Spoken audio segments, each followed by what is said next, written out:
first to walk out onto the track, man. 10:78 recently, but wasn't. In sprinting, you don't get time to think. You get a start, a bend, a straight, and then the world decides who you are. Because when the Olympic champion steps onto the line, when the world champion is finally back, when the track is wet, the wind is biting, and the margin is a blink, you're not racing people anymore. You're racing pressure. You're racing reputation. You're racing the moment that can rewrite a season. And then a new name shows up in the middle lanes. Not asking for respect, taking it. One legal wind, one clean start, one lap split in half. And it's great to see Sha'Carri Richardson back. She had injury problems all the indoor season. Hasn't divulged too much about it. It was back in February, she said. Has only had one race, which was a pretty sedentary affair.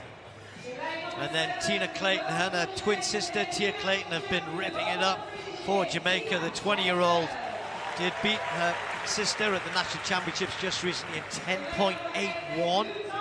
And then you've got the experience of Mary-Josée Talu-Smith from Ivory Coast, still running very well indeed.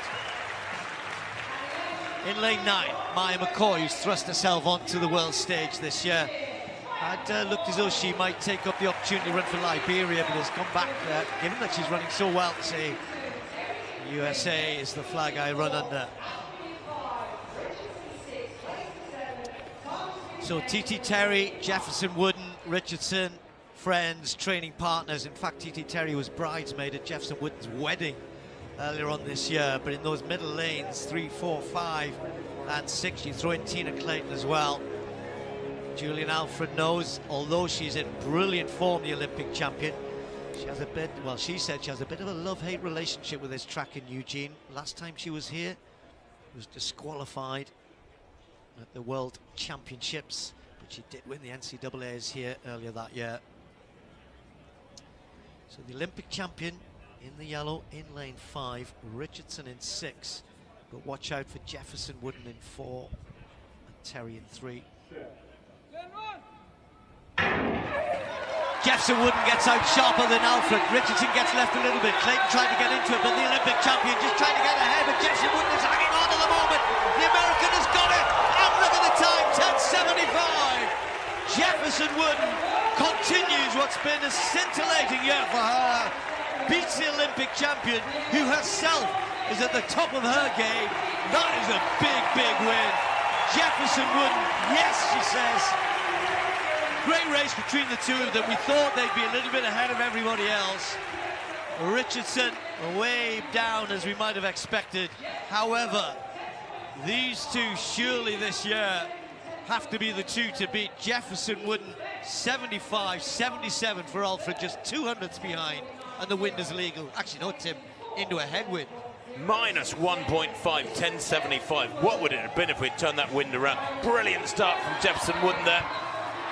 4th from top, and then Alfred came back, and Alfred I thought was easing past at mid-race. You don't often see a comeback like that through the second half from the early leader, but she found new speed in the second half, Jefferson Wooden. She dug so deep to take that win, Steve. I really thought up to 60 metres, Alfred in the yellow, so powerful, accelerated between 20 and 50. I thought she'd got it. She went past Jefferson Wooden. She led at about halfway. Jefferson Wooden came back at her, and that is so rare in a 100.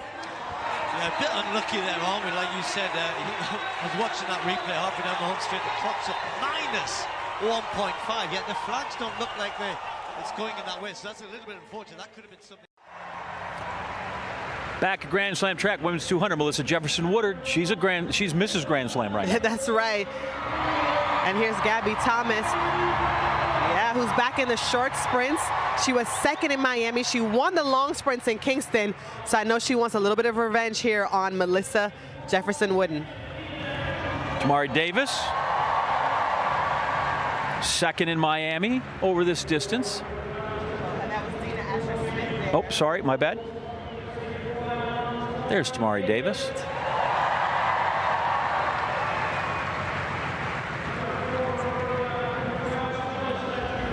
Jaden Mays there. Another one of those fast Oregon Ducks from the Olympic trials in 2024 in this event. Made it through to the finals. Thelma Davies. She'll get a hometown welcome.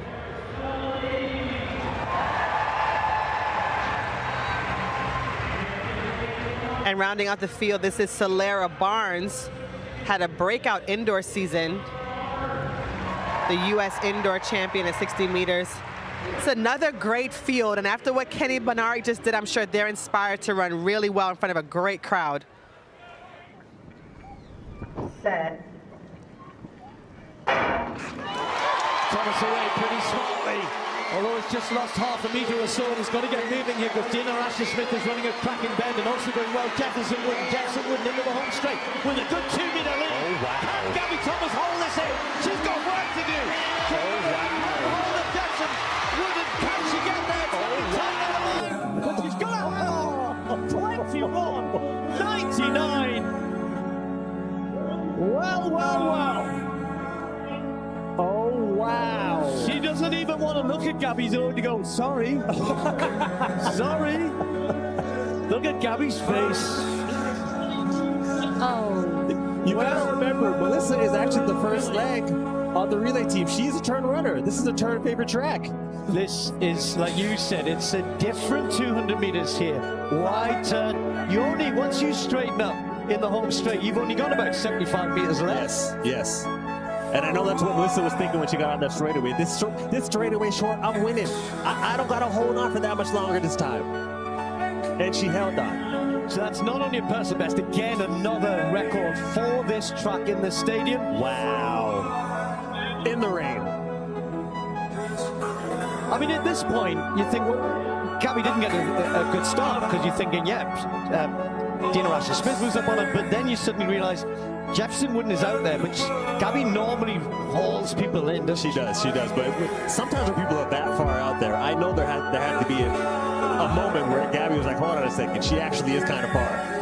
There might have been a bit of panic getting into the straightaway because there was a lot of ground to make up, and you can see on Melissa's face, she knows that Gabby's going to be coming, but she has to hold on, and she did hold on and had the strength to be able to maintain in this 200. A huge win over the Olympic champion in the 200 meters. And she wanted that bad. You look at, well, they didn't show him that replay on the race back.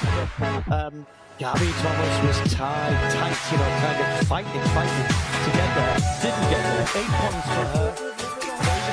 With a good 2 meter lead. Gabby Thomas won the thing. She's got work to do.